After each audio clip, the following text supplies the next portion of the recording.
Safety in the workplace.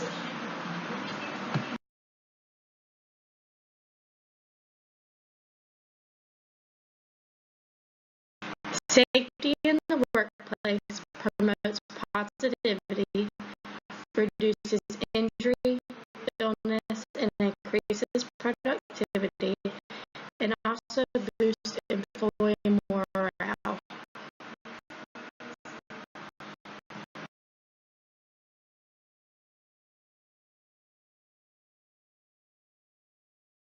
The Triangle Shirtwaist Factory fire was in 1911.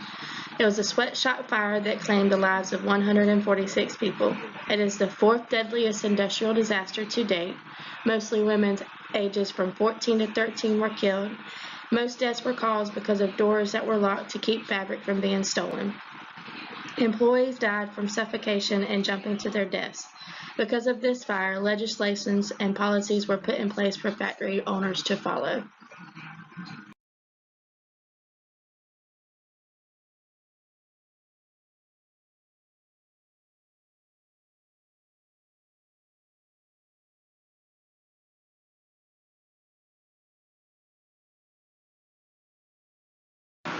On April 16, 1974, a fire started in the engine room of the SS Grand Camp. 2,300 tons of ammunition being loaded on the ship had exploded. The fire was so hot that 16 hours later, a ship carrying ammunition also exploded. All firemen, spectators, and workers that were on the pier or surrounding the ship had died. A total of 550 to 600 people had perished. Several school children were also injured miles away from flying gas.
On January 10, 1860, the Pemberton Mill collapsed due to the weight of machinery on poorly constructed floors. A lantern that had overturned set the building on fire before all the people could be rescued. The death toll rose to 145.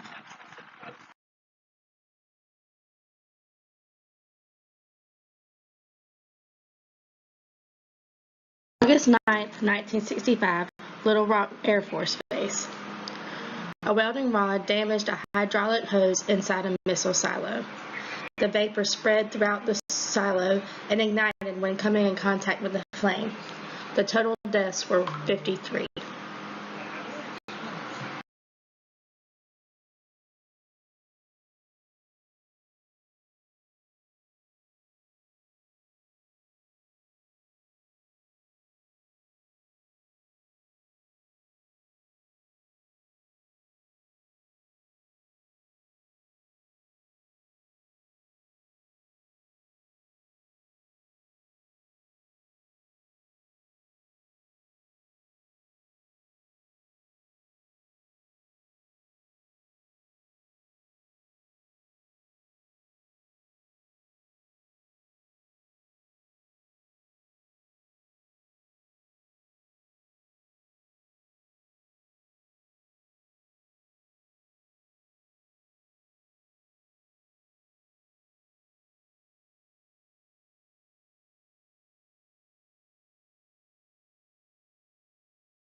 OSHA was created because of public outcry for workplace safety.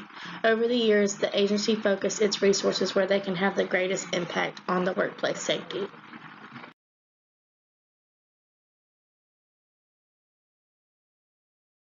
OSHA was created because by the 1960s, 14,000 workers were killed. Over 2.2 million workers were jobless due to workplace injuries and illness. The workplace death and injury toll was out of control in the U.S. Congress created the Occupational Safety and Health Act of 1970. This was signed by President Nixon on December 29, 1970, and OSHA was formally established. Occupational Safety and Health Act covers all private and public employees in the state and local governments.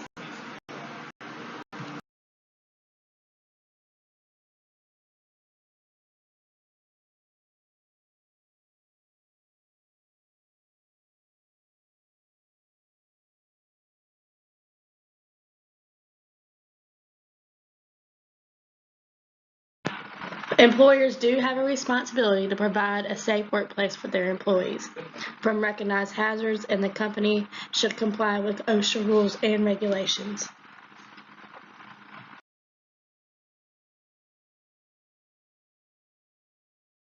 Make sure employees use safe tools and equipment. You should establish or update operating procedures so that employees can easily follow safety and health requirements. An employer must provide safety training in a language and vocabulary that employees can understand. An employer must develop and implement a written hazard communication program and train the employees. They should also provide medical examinations and train when required.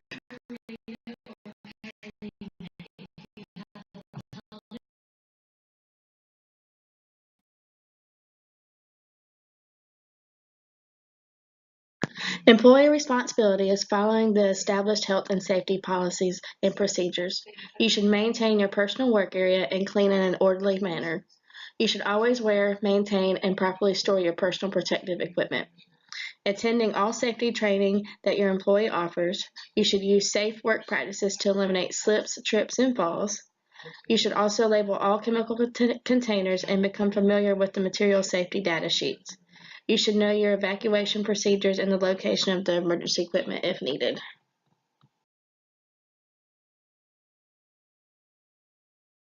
Workplace injuries and illness in the United States alone have cost $142.2 billion in 2004. The direct costs of an injury are the easiest to see and understand. These costs can include emergency room and doctor visits, medical bills, medicines, and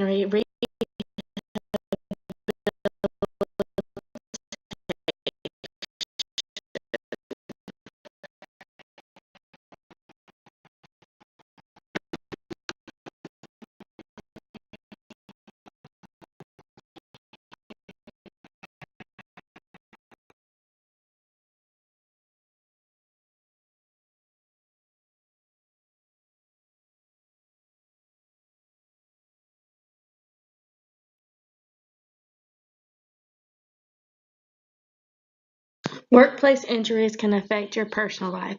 It can be affected for months, years, or the rest of your lives. This can cause emotional and financial difficulties within your life.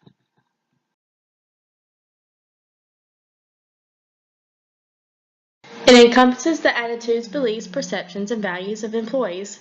Safety culture of an organization is the product of individual and group attitudes, perceptions, patterns of behavior that determine the commitment to the style and proficiency of an organization. Understanding what influences the culture of the organization can make a significant contribution. Employee attitudes and behaviors in relation to a workplace and health and safety. A safety culture to be successful needs to be led from the top. That is, safety culture needs to be embraced and practiced by the CEOs, senior managers, and anybody in leadership.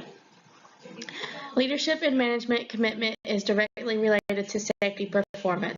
It demonstrates by example to employees what actions should be done and will be rewarded.